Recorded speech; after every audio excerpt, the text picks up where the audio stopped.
Hello friends. अभी तक हमने डिस्कस किया था पार्ट 3, जिसमें हमने हिंदी ग्रामर को डिस्कस किया था और एनालाइज किया था कि किस टाइप के क्वेश्चंस आते हैं। तो आज हम डिस्कस करेंगे पार्ट 4 और इसमें जो है जीके पोर्शन को एनालाइज करेंगे कि किस तरह के क्वेश्चंस आते हैं आपके।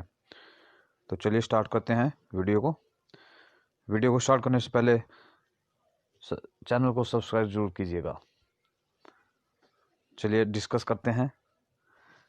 पहला क्वेश्चन है, which is the port of town of Indus valley civilisation. तो ये आपका आंसर है लोथल।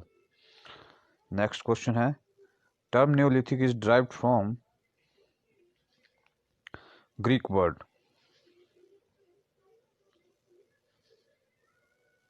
नेक्स्ट क्वेश्चन है, which of the following played the most important role in the Vedic economy.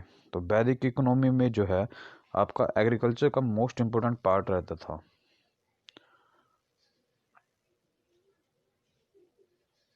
Next question है, which of the following had a monarchical form of government. तो इस question में भी डाउट है, तो इसको हम बाद में देखेंगे और कमेंट में जरूर बताइएगा इसका क्या आंसर होगा। नेक्स्ट क्वेश्चन है, in Vajrayana Buddhism the spouse of the Buddha Bodhisattva was known as. इसका आंसर है आपका तारा। नेक्स्ट है आपके पास, from which community did Jainism get most of its recruits. तो जैनिज्म जो कम्युनिटी थी, इसमें रिक्रूटमेंट जो थी जैनिज्म आपके रिलीजन में, तो किसकी थी सबसे ज़्यादा, किस कम्युनिटी की थी? जो मर्चेंटाइल कम्युनिटी थी उसकी सबसे ज़्यादा पार्टिसिपेशन थी इसमें।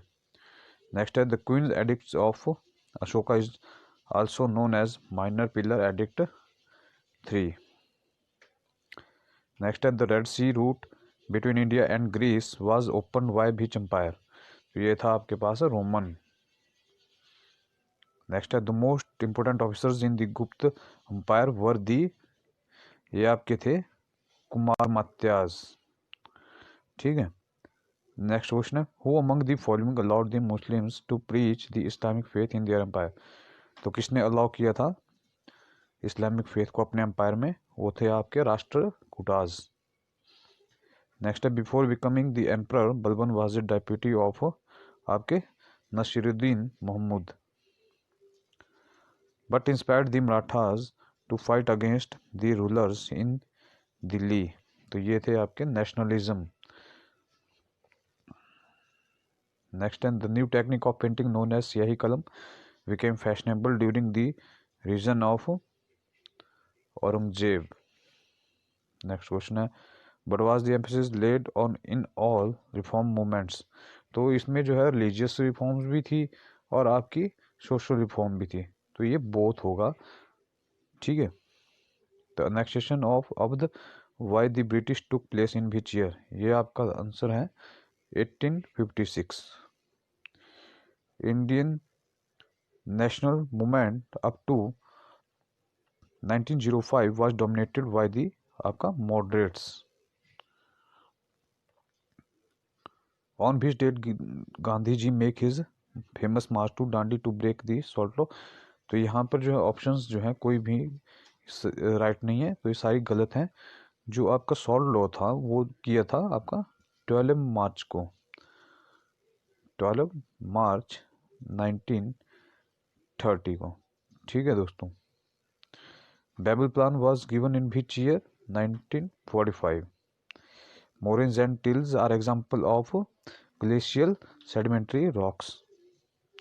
Earthquakes are not likely to occur in, ये आपका है Brazil. The aviator of jet airplanes often avoid the troposphere and fly above it. It is because of the presence of, तो ये किसकी वजह से होता है? बम्प्टी एयर पॉकेट्स की वजह से। Doldrum is a zone of intertropical convergence zone. Next है, dolphin and challengers ocean ridges exist in which ocean. तो ये आपका है Atlantic ocean. 90 Falkland ocean current flows along the southeastern coast of South America.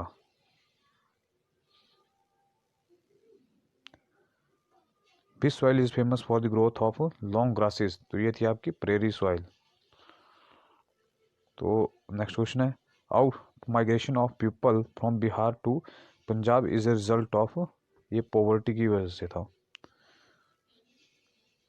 The messages mainly rear, तो क्या कहते हैं, kettles.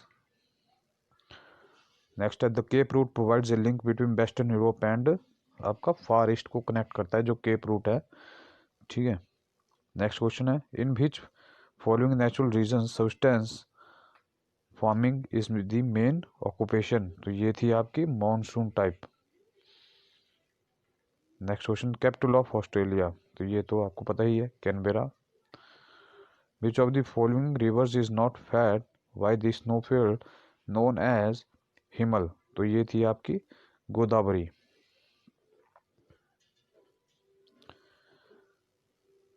Which region is frequently affected by tropical cyclones in India, यदि कोरोमंडल जो कोस्ट है वो सबसे ज़्यादा अफेक्टेड हमारा साइक्लोन से होता है। In India diluvial forests are found in the Andamans. Which mountain range stretches from Gujarat in the west to Delhi in the north, तो ये है आपका Aravalli range. Kharaghoda is the leading centre of the salt industry of Rann of Kutch. The Agra canal draws water from which river, ये तो है Yamuna. Which of the following is not a kharif crop, तो ये है आपका बार्ले। नेक्स्ट है, bicameral system is the future of which of the following form of government, federal system. Next है, the objective resolution was moved in constituent assembly by, तो ये है आपका answer Jawaharlal Nehru. Which language is not mentioned in the 8th schedule of the Indian constitution, तो कौन सी नहीं है, ये है आपकी इंग्लिश।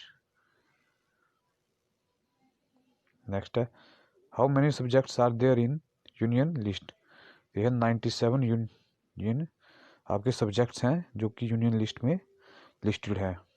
नेक्स्ट है, which of the following is not A element of the state, तो कौन सा नहीं है, आर्मी, आर्मी जो है आपके सेंट्रल गवर्नमेंट के अंडर आती है।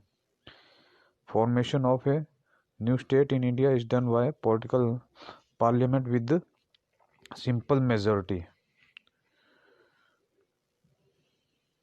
नेक्स्ट है, right to privacy comes under which article of the Indian constitution, ये आती है 21। Who can restrict the fundamental rights of the citizens, parliament. Right to property is a, ये कौन सा राइट है, लीगल राइट है।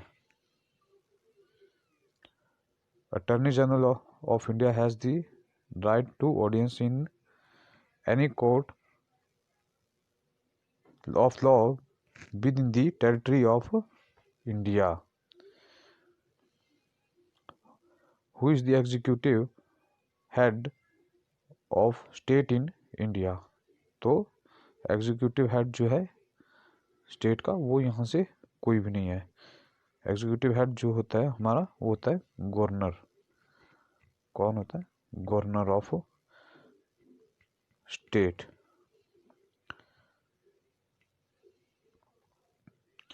Who is competent to dissolve the Rajya Sabha, तो none of this जो है इसका आंसर होगा।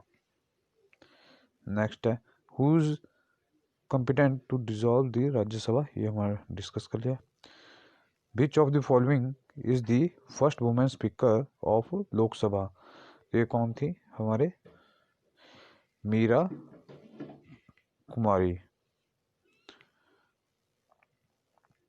Who generally present the finance budget in Indian parliament, तो कौन करता है, फाइनेंस मिनिस्टर। जो हमारा फाइनेंस बजट होता है उसको कौन पेश करता है, finance minister. The number of Lok Sabha seats of Goa is कितने हैं? 2। तो जो भी क्वेश्चन बचे हुए हैं उनको हम नेक्स्ट वीडियो में डिस्कस करेंगे। ओके दोस्तों, तब तक के लिए नमस्कार।